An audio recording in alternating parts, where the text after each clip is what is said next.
Hello friends, welcome to my channel. Today we are starting with class 7 SST History Chapter 1 Tracing Changes Through 1,000 Years. Take a look at map 1 and 2. So this is map 1 and this is map 2.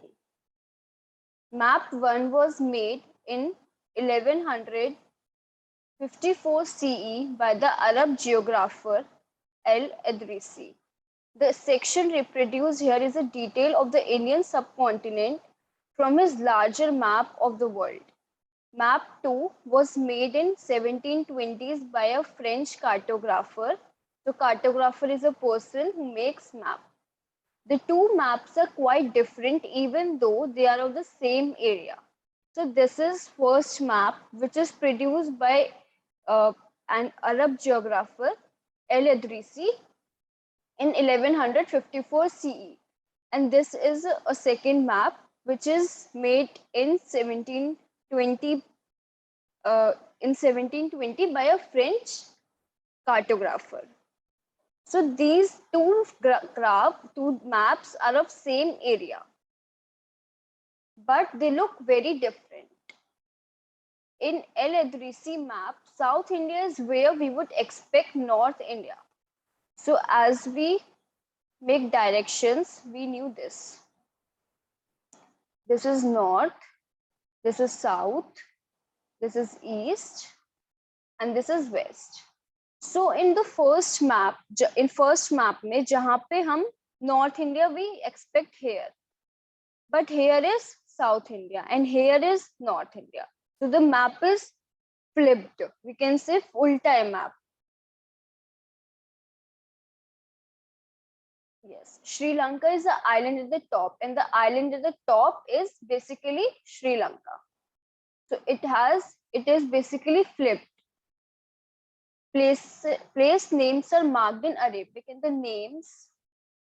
these names are actually written in Arabic language. And there are some well-known names like Kannauj in UP, spelled in the map as Kannauj. So here is one name There is one name Kannauj, which is in UP, which is also written in Arabic. Map 2 was made nearly 600 years after map 1. So this map was made after 600 years from map 2, from map 1, during which time information about the subcontinent has changed considerably. Means बहुत सारी information, 600 साल तो बहुत लंबा time होता है, तो 600 साल में बहुत सारी information change हो गई. This map seems more familiar to us in the coastal areas, in particular surprisingly detailed. तो ये हम मैप जो हम आज मैप देखते हैं इंडिया का, वो बहुत ज्यादा सिमिलर है इस मैप से. And the coastal areas are the areas which have sea. So these are the coastal areas. They have been so detailed, means बहुत डिटेलिंग हुई है इस मैप की on the basically on the coastal areas, especially coastal areas पे इस map की बहुत ज्यादा डिटेलिंग हुई है. This map was used by European sailors and merchants, and this map was used by European sailors and merchants. जब वो सी से जाते थे तो ये मैप वो लोग यूज करते थे. Equally important is the fact that the science of cartography differed in two periods. ये भी कह सकते हैं हम कि जो कार्टोग्राफी मेथड था, जो वो कार्टोग्राफर्स फॉलो करते थे, वो बहुत ज्यादा डिफरेंट था. इसलिए बहुत ज्यादा मैप 1 और मैप 2 में बहुत ज्यादा डिफरेंसेस हैं. When historians read documents, maps and text from the past, they have to be sensitive to the different historical backgrounds, the context in which information about the past was produced. तो जब हमारे cartographers differ करते थे, उनको बहुत जरूरी हो जाता था कि वो डिफर कर पाए दो पीरियड्स में, सेम ना हो जाए या डिफरेंट पीरियड को वो एक ही पीरियड ना बता दें. तो उनको बहुत ज्यादा ध्यान रखना पड़ता था इस चीज का कि कौन सी इंफॉर्मेशन कौन से पास्ट में प्रोड्यूस हुई है. Now, new and old terminologies. If the context in which information is produced changes with time, कि अगर information change हो रही है, so what about the language and meanings? तो जो language वो use कर रहे हैं पहले, तो वो भी language change होगी, और अगर language change होगी तो उनके मतलब भी change होंगे उन words के. So historical records exist in a variety of languages. जो historical records है वो बहुत सारी languages में होते हैं और बहुत change हो जाते हैं वो languages. Medieval Persian, for example, is different from modern Persian. For example, Persian is a language and medieval Persian means जो पुरानी Persian's language थी वो बहुत ज्यादा डिफरेंट है जो आज पर्शियन लैंग्वेज है. तो कितना ज्यादा फर्क आ गया, लैंग्वेजेस भी चेंज हो गई है. The difference is not just with regard to grammar and vocabulary, the meanings of words also change over time. सिर्फ डिफरेंस ग्रामर का और वोकैबुलरी का ही नहीं आया कि वर्ड्स हमारे चेंज हो गए या ग्रामर हमारी बढ़ गई, बट हमारे वर्ड्स के मतलब भी चेंज हो गए हैं. Take the term Hindustan for example. Today we understand it as India, the modern nation state. आज हमारा Hindustan, we see it as India. ठीक है. So when the term was used in, but the term was used in 13th century by Minhaji Siraj, a chronicler who wrote in Persian. He meant the areas of Punjab, Haryana and lands between Ganga and Yamuna. So the word Hindustan जो था वो पहली बार 13th century में use करा था. किसने करा था? एक क्रॉनिकल ने. He was मिनहाज सिराज जो पोर्शंस में लिखते थे. तो उन्होंने जो हिंदुस्तान वर्ड है वो किसको बताने के लिए यूज करा था? वो उन्होंने एरियाज जो पंजाब, आज का हम पंजाब, हरियाणा और जो लैंड्स है जहाँ पे गंगा और यमुना, बिटवीन गंगा एंड यमुना के बीच में जो लैंड्स है उसको उन्होंने कहा था हिंदुस्तान.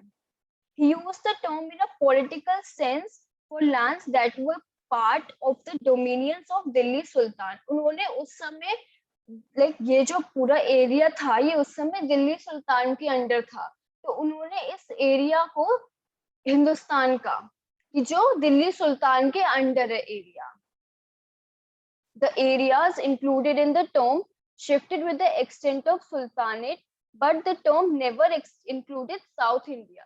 जैसे जैसे उनका एरिया बढ़ता गया, जैसे जैसे उन्होंने और ज्यादा जगह अपने अंदर लिए, अपने डोमेन के अंदर लिए, वैसे वैसे इस टर्म को वाइडर होता गया Hindustan term.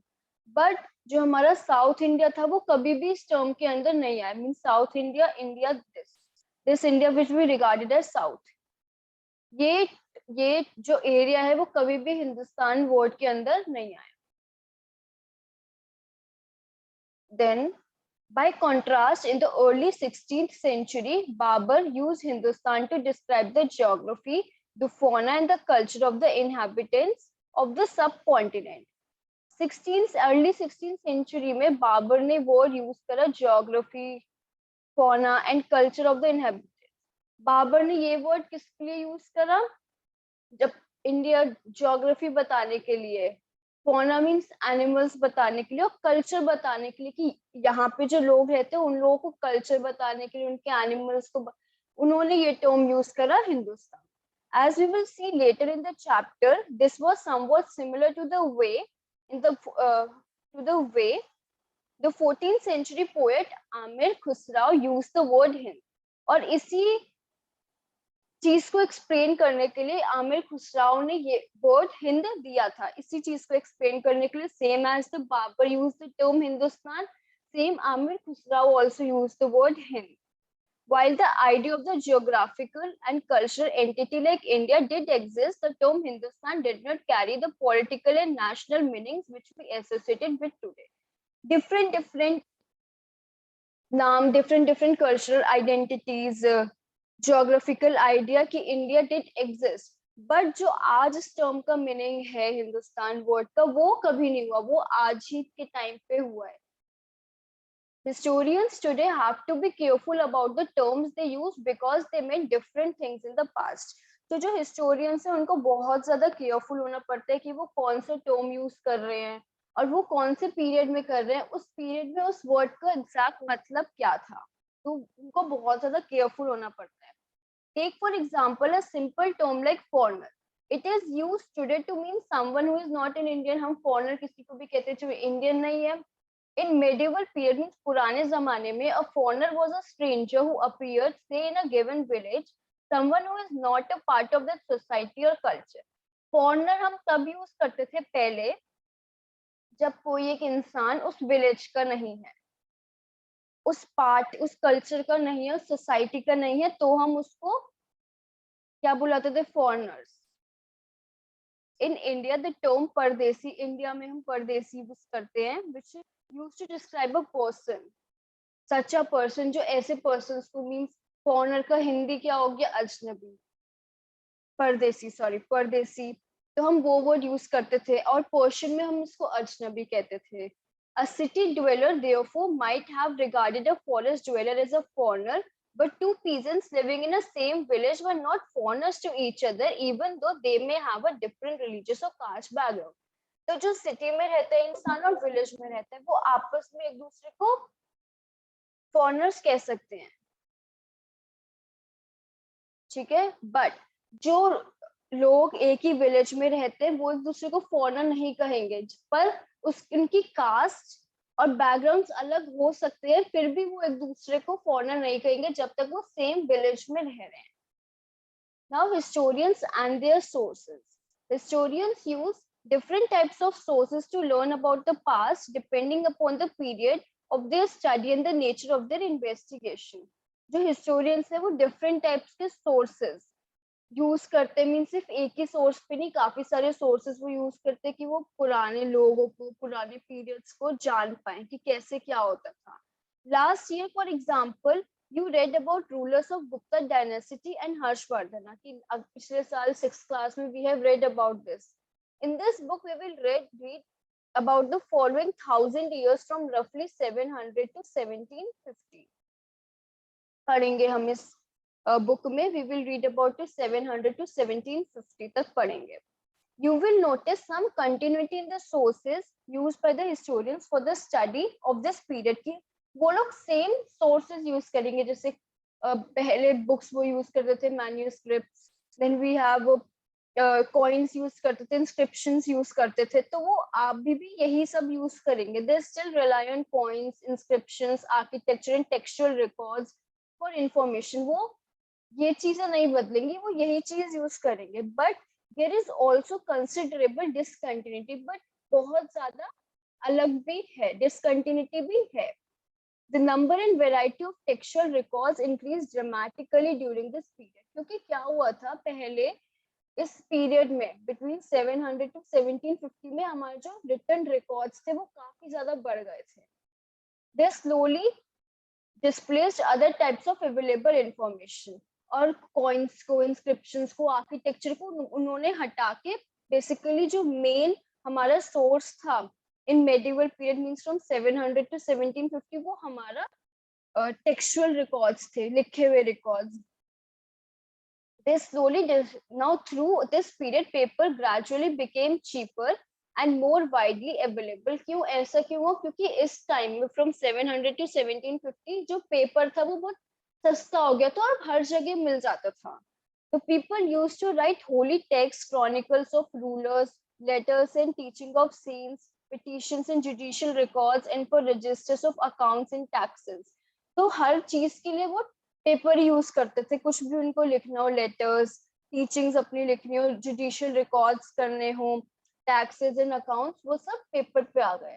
Manuscripts were collected by wealthy people, rulers, monasteries and temples. Manuscripts collect होने लगी फ्रॉम अमीर लोगों से, रूलर से, मोनास्ट्रीज से एंड टेंपल्स में, और उनको एक जगह प्लेस कर दिए गए, लाइब्रेरीज एंड आर्चीव्स में उनको एक जगह प्लेस कर दिए ताकि रिकॉर्ड्स हमारे खो ना जाए। आर्चीव्स वो जगह होती है जहाँ पे डॉक्यूमेंट्स और मैन्यूस्क्रिप्ट्स स्टोर कहते हैं, basically like libraries only. Today, all national and state governments have archives where they keep all their official records and transactions. इस आज के समय पे हर गवर्नमेंट के पास आर्चीव्स होते हैं जहाँ पे वो अपने important official records रखते हैं। There was no printing press. These manuscripts and documents provide a lot of detailed information to historians, but they are also difficult to use. तो ये जो मैन्यूस्क्रिप्ट्स थे और जो डॉक्यूमेंट्स थे वो बहुत ज्यादा इंफॉर्मेशन हिस्टोरियंस को प्रोवाइड करते थे पास्ट के बारे में, but they are also difficult to use. क्या होता था, पेपर फट रहा है, पुराने पेपर से तो फट जाते थे, तो उनको बहुत ज्यादा डिफिकल्टी होती थी, लैंग्वेजेस डिफरेंट हैं, तो उनको बहुत डिटेल्ड स्टडी करनी पड़ती थी उन बुक्स की. There were no printing press in those days, so scribes copied manuscripts by hand. अब वहां पे प्रिंटिंग प्रेस तो थी नहीं, तो हर एक मैन्यूस्क्रिप्ट हाथ से कोई लिखता था. सेम मैन्यूस्क्रिप्ट थोड़ा डिटेल लिखना चाहिए ना, कि अगर एक डिस्ट्रॉय हो गई तो हमारे पास है, तो वो खुद लिखते थे by hand. If you have ever copied a friend's homework, you would know that this is not a simple exercise. Sometimes you cannot read your friend's handwriting and are forced to guess what is written. कभी कभी हम पढ़ नहीं पाते क्या लिखा हुआ है, तो हमें गेस करके लिखना पड़ता है वो word. As a result, there are small but significant differences in your copy. इस वजह से काफी डिफरेंसेस हो जाती थी हमारे वर्क में और हमारी फ्रेंड्स के वर्क में. तो मैन्यूस्क्रिप्ट कॉपी करना ऐसा ही था कि ऐसे मैन्यूस्क्रिप्ट कॉपी होते थे. As scribes copied manuscripts, they also introduced small changes of word here, a sentence there. तो जब scribes जो है जो लिखते थे, वो जब लिख रहे हैं तो उनको अगर एक word स्ट्राइक करा तो वो लिख देते थे. एक लाइन अगर और ऐड करने का मन हो तो वो लिख देते थे. अगर कोई लाइन नहीं समझ में आ रही तो या तो वो गेस करके लिख देते थे या हटा देते थे उस लाइन को. So these small differences grew over centuries of copying until manuscripts of the same text became substantially different from one another. ऐसा चलता गया और एक बार एक समय ऐसा भी आया कि जो फर्स्ट मैन्यूस्क्रिप्ट थी और जो एंड में बनी वो बहुत डिफरेंट है एक दूसरे से. This is a serious problem because we rarely find the original manuscript of the author today. आज की डेट में हम ओरिजिनल मैन्यूस्क्रिप्ट किसने लिखी थी वो तो पॉसिबल ही नहीं है. We are totally dependent upon the copies made by later scribes. तो हम उन पे डिपेंडेंट है कि जो बाद में बनी उन्होंने क्या लिखा, हम उस पे डिपेंड है. हमें नहीं पता ओरिजिनल टेक्स्ट में ओरिजिनल मैन्यूस्क्रिप्ट में हमारा क्या था. As a result, historians have to read different manuscript version of the same text to guess which what the author had originally written. तो क्या करना पड़ता था हिस्टोरियंस को, एक ही मैन्यूस्क्रिप्ट को काफी सारे उसमें पढ़ना पड़ता था, डिफरेंट वर्जन्स पढ़नी पड़ती थी ताकि वो एक्चुअली गेस पाए कि ओरिजिनल ने क्या लिखा था. On occasion, authors revised their chronicles at different times. The 14th century chronicle, Ziauddin Barani, wrote his chronicle first in 1356 and another version 2 years later. The two differ from each other, but historians did not know about the existence of the first version until the 1960s. It remained lost in large library collections. कभी कभी क्या करते थे वो अपनी ही Chronicle को revise कर लेते थे. ऐसे जैसे फर्स्ट क्रॉनिकल लाइक जियाउद्दीन बरानी ने अपनी फर्स्ट क्रॉनिकल लिखी 1356 में और उसके 2 साल बाद एक अनदर वर्जन लिखा और दे डिफर. और वो दोनों जो उनकी वो थी बुक्स क्रॉनिकल थी वो दोनों बहुत डिफरेंट थी. बट हिस्टोरियंस को उसके बारे में पता ही नहीं था कि उन्होंने फर्स्ट भी लिखी है. इट गेट उनको तब पता चला 1960 में पता चला कि उन्होंने 2 लिखी थी. New social and political groups. The study of the thousand years between 700 to 750 is a huge challenge to historians, largely because of the scale and variety of developments that occurred over that period. अब जो study था basically of 700 to 1750 वो बहुत ज्यादा challenging था. क्यों था? क्योंकि बहुत ज्यादा डेवलपमेंट हो गई थी इस पीरियड में, बहुत ज्यादा डेवलपमेंट हो गई थी, तो बहुत ज्यादा चैलेंजिंग था ये पीरियड हिस्टोरियंस के लिए. At different moments in this period new technology made their appearance. Different time periods पे बहुत ज्यादा टेक्नोलॉजी में प्रोग्रेस हुई. Like the Persian wheel in irrigation. क्या क्या वो पर्शियन व्हील आया इरिगेशन का. The spinning wheel of weaving का स्पिनिंग व्हील आया. And firearms in combat means लड़ाई में फायर आर्म्स आए. New foods and beverages arrived in a subcontinent. अलग अलग तरीके के खाने beverages drinks I subcontinent में. Potatoes corn chillies tea and coffee. These are the new foods and beverages that came. Remember that all these innovations, new technologies and crops came along with people who brought other ideas with them as well. इन चीजों के साथ और लोग भी आए जो अपने ideas लेके आए. As a result, this was a period of economic, political, social and cultural changes. अब लोग आएंगे, ठीक है, तो इकोनॉमी बढ़ेगी हमारी, पॉलिटिकल हमारा बढ़ेगा, सोशल बढ़ेगा, लोग आएंगे तो सोशली और इंटरेक्ट होगा, कल्चर बढ़ेगा, वो लोग आ रहे तो वहां से अपने डिफरेंट कल्चर लेके आ रहे हैं, डिफरेंट फूड्स लेके आ रहे हैं, तो हर चीज बहुत ज्यादा चेंज हुआ इसमें. This was a period of great mobility. Means great mobility means इधर उधर जाना. Mobility means movement of the people from one place to other. तो ऐसी बहुत ज्यादा great, ऐसी लोगों का बहुत ज्यादा movement रहा इस period में. Groups of people traveled long distances in search of opportunity के लिए वो different जगह जाते थे ताकि उनको अच्छा काम मिल पाए.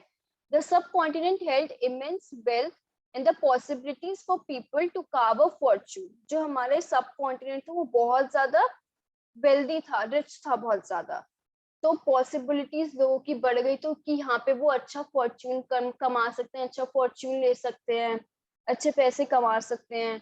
One group of the people who became famous in this period were Rajputs, a name derived from Rajputra. तो एक ग्रुप ऑफ पीपल जो बहुत फेमस हो गए, वो बहुत इंपॉर्टेंट हो गए इस पीरियड में, are Rajput. The son of ruler के सन.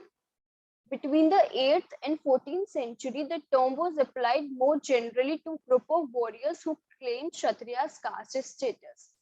तो 8th और from 8th to 14th century ये जो term है Rajput, it became like more wide, it became more shorter, क्योंकि ये जो टर्म था वो सिर्फ वो उनके लिए यूज होता जो लड़ाई करते थे, लाइक क्षत्रियास जो हमारी कास्ट है वो लड़ाई करते थे उसके लिए यूज होते थे ये. The term included not just rulers and chieftains but also soldiers and commanders who served in the armies of different monarchs all over the. सिर्फ ये रूलर्स के लिए नहीं यूज होता था कि राजा है तो हम उसके लिए राजपूत यूज करते, बट उन सबके लिए यूज होता था जो सोल्जर्स होते थे, कमांडर्स होते थे, जो आर्मीज में सर्व करते थे डिफरेंट पोजिशंस में पे, तो उन सबके लिए ये वर्ड यूज होता था. A chivalric code of conduct, extreme valour and great sense of royalty जो हम दिखाते थे, वो द क्वालिटीज जो एट्रीब्यूट करते थे हम राजपूत को. कौन? पोएट और पोएट्स जो इन एट्रीब्यूट्स को कि बहुत ज्यादा हिम्मत वाले और लॉयल रहने वाले, तो ये एट्रीब्यूट्स राजपूत को be dedicated to Rajput. Other groups of people such as Maratha, Sikhs, Jats, Ahoms and Kayasthas, a caste of scribes and secretaries. इन ये सारे होते थे caste of scribes. Scribes means जो लिखते थे, जो एक मैन्युस्क्रिप्ट दूसरे में लिखते थे उनको हम स्क्राइब्स कहते थे. और सेक्रेटरीज तो we all know are use the opportunities of the age to become politically important. वो बहुत ज्यादा पॉलिटिकली इम्पोर्टेंट होने लगे जो ये कास्ट है, Maratha, Sikhs, Jats, homes. Throughout this period there was a gradual clearing of forest and the extension of agriculture, a change faster and more complete in some areas than in others. क्या होने लगा? लोग forest को clear करने लगे, पेड़ काटने लगे, क्योंकि उनको अपना एग्रीकल्चर लैंड बढ़ाना था. Changes in their habitat forced many forest dwellers to migrate. अब वहां से पेड़ कटने लगे तो जो फॉरेस्ट में रहते थे उनको अपना हैबिटेट, उनको अपना घर चेंज करना पड़ा और कहीं और मूव करना पड़ा. Others started tilling the land and became peasants. कुछ लोग लैंड की अच्छे से वो करने लग गए और peasants बन गए. These new peasant group gradually began to be influenced by regional markets, chieftains, priests, monasteries and temples. तो अब peasants हैं, ये यही तो उगाएंगे, मीन्स खाना यही तो उगाएंगे, तो बहुत ज्यादा इन्फ्लुएंस रहने लगा इन लोगों का मार्केट्स में, चीफ के ऊपर, प्रीस्ट के ऊपर. They became part of large complex societies and were required to pay tax and offer goods and service to local lords. तो they became a very important part of our society and they are required to pay taxes to the lords. उनको taxes भी पे करने पड़े. As a result, significant economic and social differences emerged among peasants. ऐसी like जो ज्यादा rich है वो टैक्स पे कर रहा है, जो कम रिच है वो, तो ऐसी उनके सोशल डिफरेंसेस आने लग गए उनमें. Some possessed more productive land, others also kept cattle, and some combined artisanal work with agriculture activity during their lean season. कुछ क्या करने लगे, लाइक डिफरेंसेस आने लगे, तो कुछ लोग जो अच्छा उनके पास लैंड है तो वो और बाकी अच्छे अच्छे उनके पास लैंड आ गया, कुछ कैटल रखने लग गए, कुछ लाइक जिस समय एग्रीकल्चर का सीजन लो होता है उस समय वो कुछ आर्किटेक्चर करने लग गए, आर्टिस्ट बन गए, कुछ अपना काम करने लग गए. As a society became more differentiated, people were grouped into jatis or subcastes and ranked on the basis of their backgrounds and their occupations. ऐसे ही धीरे धीरे लोगों के अंदर बहुत ज्यादा डिफरेंसेस आने लग गए. लोग ग्रुप्स में बंटने लग गए. जात कहते हैं ना, जातीज के बेसिस पे लोग ग्रुप्स में बंटने लग गए.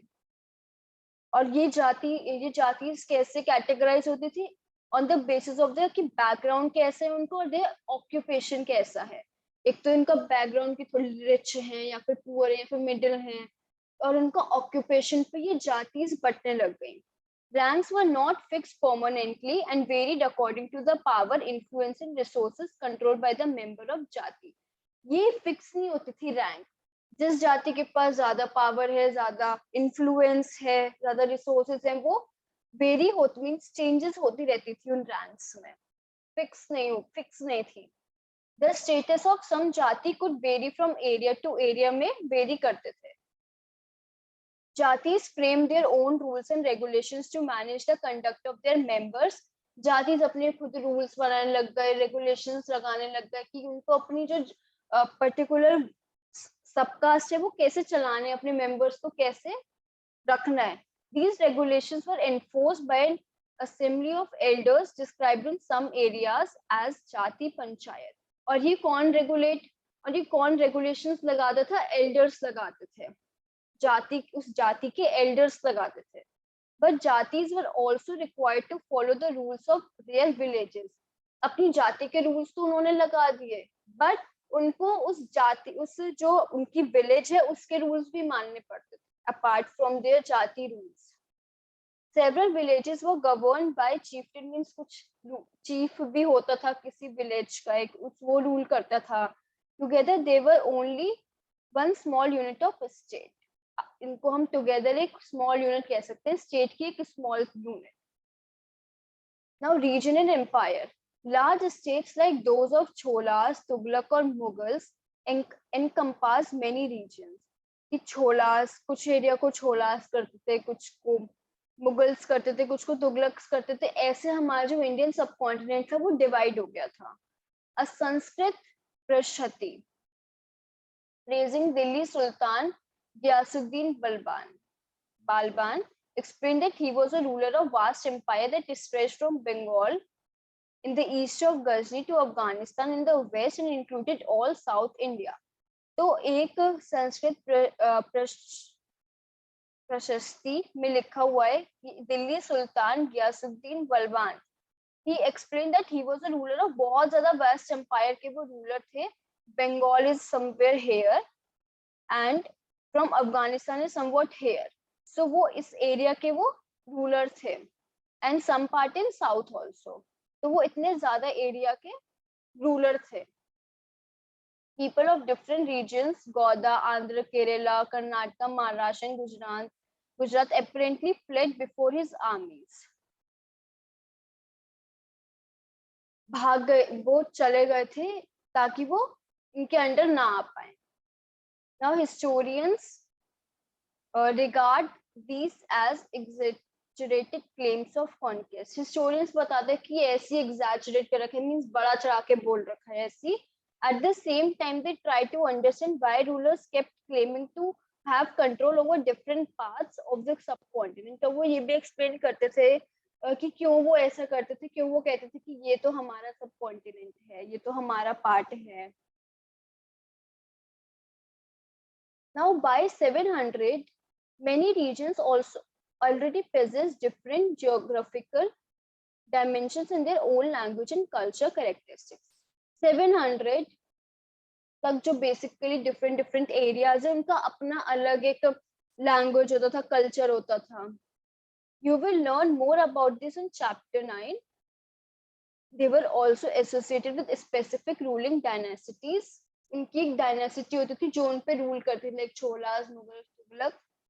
Occasionally, dynasty like Cholas, Khaljis, Tughlaq, and Mughals were able to build an empire that was pan-regional, spanning diverse regions. Means ये जो हमारी डायनेसिटी है वो बहुत पैन इंडिया, मीन सिर्फ एक ही रीजन में नहीं, बहुत ज्यादा रीजन्स में ये रूल करती थी. Not all these empires were equally stable और successful, but it is not that हर एक जो एम्पायर था वो उतना ही स्टेबल था और उतना ही इंडिपेंडेंट था, उतना ही सक्सेसफुल था. हर एक का एक अपना लेवल था. This is now when the Mughal Empire declined in 18th century, it led to re-emergence of regional rulers, regional states. अब क्या हुआ, जब मुगल एम्पायर हमारा डिक्लाइन होने लग गया तो रीजनल स्टेट्स के जो उनके रूलर थे वो वापस से री-एमर्जेंस हो गए, वापस से आ गए वो लोग.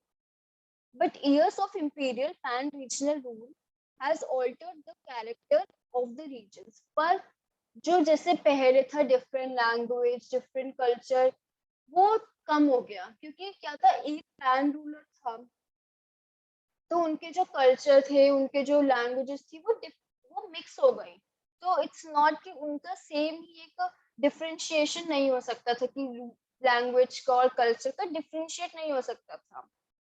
Across most of the subcontinent, the regions were left with the legacies of the big and small states that had ruled over them. This was apparent in the emergence of many distinct and shared traditions. ये ऐसे क्यों हुआ, क्योंकि different distinct उनके distinct भी हो गए और shared भी traditions हो गए, इसलिए ये सब हुआ. इसलिए हम उनको नहीं कह सकते थे अलग. अब in the realms of governance, the management and of the economy, allied cultures and language, उनका क्या क्या चेंज हो गया, गवर्नेंस चेंज हो गया, उनका मैनेजमेंट चेंज हो गया. एलाइट मींस जो रिच कल्चर्स होते थे, एलाइट कल्चर, अच्छे कल्चर और लैंग्वेजेस, वो उनकी वैसी नहीं रही जो पहले थी, एकदम distinct. Through the 1,000 years between 700 to 1750, the character of the different regions did not grow in isolation. और आइसोलेशन में ग्रो नहीं करा, मीन्स अकेले ग्रो नहीं करा, सबने साथ में ग्रो करा. These regions felt the impact of larger pan-regional forces of integration without ever quite losing their distinctiveness. उन्होंने ग्रो भी करा और अपनी जो एक डिस्टिंक्ट क्वालिटी उनकी कल्चर में या उनकी लैंग्वेज में वो भी लूज नहीं करी. Old and new religions. The 1,000 years of history that we are exploring witnessed major developments in religious traditions. कि बहुत सारे हमारे religious traditions differ हुए, हमारे change हुए, explore हुए, explore करे हमने बहुत सारे. People's belief in the divine was sometimes deeply personal, but more usually it was collective. कि बहुत personal तो होती थी, but एक साथ होती थी, but collective. Collective belief in a supernatural agency religion was often closely connected with social and economic organization of local communities. Basically जो एक religion word है वो किस पे ज्यादा डिपेंड है, कि क्या तुम्हारा सोशल स्टेटस है और क्या तुम्हारा इकोनॉमिक, तुम्हारी ऑर्गेनाइजेशन की कैसी इकोनॉमिक है, कैसा तुम्हारा स्टेटस है. As the social worlds of these groups altered, so too did their beliefs. उनके different belief भी थे. It was during this period that important changes occurred in what we call Hinduism today. Hinduism में कुछ बहुत ज़्यादा changes हुए. These included the worship of new deities, the construction of temples by royalty, and the growing importance of Brahmins, the priests, or the dominant as a dominant group of society. इस period में जो Hinduism आज हम कहते हैं उसमें बहुत ज्यादा चेंजेस हुए. जैसे उन्होंने अलग डाइटी वर्शिप, न्यू डाइटीज को, डिफरेंट डाइटीज को, मींस डिफरेंट भगवान को उन्होंने वर्शिप करना शुरू कर दिया, टेम्पल्स कंस्ट्रक्ट करे, और ब्राह्मण्स जिनको हम प्रीस्ट कहते हैं उनका एक बहुत ज्यादा इम्पोर्टेंट रोल हो गया सोसाइटी में. Their knowledge of Sanskrit text earned the Brahmins a lot of respect in a society. जो उनकी नॉलेज है संस्कृत लैंग्वेज को लेके, उसकी वजह से उनको बहुत ज्यादा एक इम्पोर्टेंट प्लेस दिया गया अपनी सोसाइटी में. Their dominant position was consolidated by the support of their patrons, means new rulers searching for prestige. उन्होंने भी उनको सपोर्ट करा, जो न्यू रूलर्स थे उन्होंने उनको सपोर्ट करा. One of the major development of this period was the emergence of idea of bhakti, of a loving personal deity that the devotees could reach without the aid of priest or elaborate rituals. इस period में ऐसा हुआ कि हमें अगर अपने भगवान से मिलना है तो हमें किसी की जरूरत ना पड़े, प्रीस्ट की जरूरत ना पड़े, हम खुद जा पाए, हम खुद उन तक पहुंच पाए. This was also the period where new religions appeared in the subcontinent. ये ऐसा period था जहाँ पे new religions जो है वो introduce हुए in the Indian subcontinent. Merchants and migrants first brought the teachings of Holy Quran in India in the 17th century. में merchants और migrants लाए कुरान को. Muslims regard the Quran as their holy book and accept the sovereignty of one God. जो Muslims community है वो कुरान को as a Holi book कहते हैं और उसकी जो सोवर्निटी है कि वो एक ही गॉड पे बिलीव रखते हैं. अल्लाह whose love, mercy and bounty embrace all those who believe in him without regard to social background. अल्लाह जो कि सबको एक समान देखता है रिगार्डलेस कि उनका क्या स्टेटस है, क्या सोशल बैकग्राउंड है, इसके अलावा इसको ना देख के वो हर एक पे सेम लव मर्सी कराते हैं. Many rulers were patrons of Islam and ulama, known theologians and jurists. And like Hinduism, Islam was interpreted in a variety of ways by its followers. और जैसे हिंदुइज्म को हम डिफरेंट वे में interpret करते हैं, ऐसे ही इस्लाम को भी हम डिफरेंट वे में इंटरप्रेट करते हैं. There were the Shia Muslims who believed that Prophet Muhammad's son-in-law Ali was the legitimate leader of the Muslim community, and Sunni Muslims who accepted the authority of early leaders, Khalifas of the community and the succeeding Khalifas. तो एक दो तरीके के मुस्लिम से शैया मुस्लिम और Sunni Muslims. तो शैया मुस्लिम से बिलीव करते हैं जो प्रॉफिट मोहम्मद के सन इन लॉ थे अली, उनका हक है उस मुस्लिम कम्युनिटी पे, उनका हक है, वो लेजिटिमेट लीडर है उस मुस्लिम कम्युनिटी के, ये करते हैं शैया मुस्लिम्स. और सुन्नी मुस्लिम्स के एक्सेप्ट करते हैं the authority of early leaders, खलीफास ऑफ द कम्युनिटी. वो कहते हैं कि जो खलीफास थे कम्युनिटी के वो है, वो सक्सीडिंग खलीफास उसके लीडर है, मुस्लिम्स के लीडर हैं. There were other important differences between the various school of law, Hanafi and Safis mainly in India, and in theology and mystic traditions. ऐसी different उनके भी different traditions हैं, different theologies हैं. Thinking about time and historical periods. Historians did not see time just as a passing of hours, days or years as a clock or as a calendar. Time also reflects changes in social economic organization, in the persistence and transformation of ideas and beliefs. Historian सिर्फ ऐसे नहीं कि time बदल रहा है, means time pass हो रहा है, उसको वो ऐसे नहीं देखते, वो देखते हैं कि टाइम के पास होने के साथ साथ हमारा सोशल और इकोनॉमिक ऑर्गेनाइजेशंस भी चेंज हो रही है, आइडियाज हमारे चेंज हो रहे हैं, बिलीफ्स चेंज हो रही हैं. The study of time is made somewhat easier by dividing past into large segments, periods that possess shared characteristics. तो उन्होंने टाइम को बेसिकली एक पार्ट्स में डिवाइड कर दिया है, सेगमेंट्स में डिवाइड कर दिया, पीरियड्स जो कि एक जैसे लाइक अगर सेम कैरेक्टरिस्टिक्स है तो उनको उन्होंने सेम पीरियड में डाल दिया ताकि कम एफर्ट लगे उनको. In the middle of 19th century, British historians divided the history of India into three periods: Hindu, Muslim and British. तो उन्होंने तीन कैटेगरी में बांट दिया, Hindu, Muslim and British. The division was based on the idea that the religion of rulers was the only important historical change and that there were no significant developments in the economy, society or culture. Such a division also ignored the rich diversity of the subcontinent. और ये इन्होंने हिंदू, मुस्लिम, British से कैसे इन्होंने divide करा कि कौन rule कर रहा है उस सबकॉन्टिनेंट पे, कौन रूल कर रहा है, तो उन्होंने उस बेसिस पे डिवाइड कर दिया बस. Few historians follow their periodization today. Most looked at economic and social factors to categorize the major elements of different movements of the past. तो बहुत सारे हिस्टोरियंस ने ये वाला चीज फॉलो करी इस चीज को, और ज्यादातर most look to economic and social factors to categorise the major elements of different movements of the past. बहुत लोगों ने डिफरेंट मूवमेंट्स ऑफ पास्ट को इससे भी चेंज करा कि क्या उनकी इकोनॉमिक और सोशल फैक्टर्स हैं। The histories you read last year included a wide range of early societies, hunter-gatherers, early farmers, people living in towns and villages, and early empires and kingdoms. हमने 6th class में इन सबके बारे में पढ़ा। The history जो हम इस समय पढ़ेंगे, it would be medieval. You will find out more about the spread of peasant societies, कैसे वो spread हुई, the rise of regional and imperial state formation, कैसे form हुए, sometimes at the cost of pastoral and forest people, उनको अपनी जान देनी पड़ी, the development of Hinduism and Islam as major religions and the arrival of European trading companies, कि कैसे Hinduism develop हुआ, इस्लाम डेवलप हुआ, और कैसे जो अर्ली यूरोपियन ट्रेडिंग कंपनीज है वो कैसे अराइव हुई इंडिया में।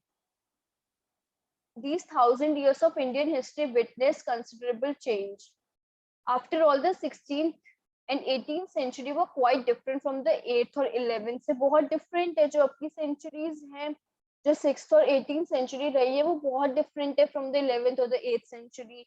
Therefore, describing the entire period as one historical unit is not without its problems. तो हम उनको एक historical unit नहीं कह सकते। Moreover, the medieval period is often contrasted with the modern period से हम contrast करते हैं। Modernity carries with a sense of material progress and intellectual advancement. Modernity कब आती है? जब एक intellectual हमारा develop होता है और एक हमारा material मीन्स जो material progress होती है, टेक्नोलॉजीज बढ़ती हैं, उससे हमें modernity आती है। This seems to suggest that medieval period was lacking in any change whatsoever. तो medieval period में ऐसा कोई change नहीं हुआ था। But of course, we know this was not the case. During this 1,000 years, the societies of subcontinent were transformed. Often the economies in several regions reached a level of prosperity that attracted the interest of European trading companies का जिन्होंने interest खींचा, तभी तो वह trading companies बनना क्यों आते, तो ऐसा क्या हुआ? As you read this book, look out the signs of the change in historical processes of at work. Also, whenever you can, compare what you read in this book with what you read last year. Look out the changes in communities wherever you can, and look at the world around you, to see what else has been changed and remained. तो हम ये देख सकते हैं। So now coming to the exercise, answer 1 would be given in the link in the description box, so please check it. State whether true or false. So we will do this together. We do not find inscriptions for the period after 700. False. The Marathas asserted their political importance during this period. False. Forest dwellers were sometimes pushed out of their lands with the spread of agriculture settlements. True, obviously. Sultan Ghiyasuddin Balban controlled Assam, Manipur, and Kashmir. No. What he controlled? He controlled Bengal, from east of the Bengal to the west of Afghanistan and some south. Now, archives are the places where where manuscripts. Dash was a 14th century chronicle. कौन था? Ziauddin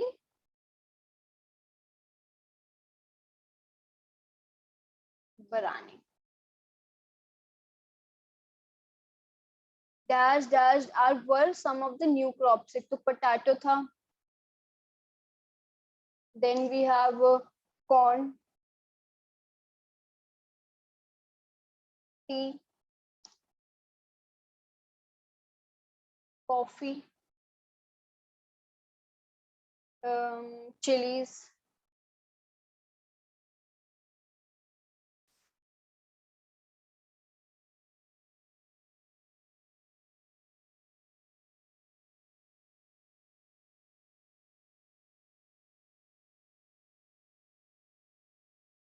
So we are done with this exercise, and these questions you will find in the description. So please check if you have any doubt, please comment it. So कैसी लगी आपकी video? I hope अच्छी लगी होगी. Please अपने दोस्तों के साथ शेयर करिए. प्लीज सब्सक्राइब कर दीजिए चैनल को. So that's it for today. Thank you.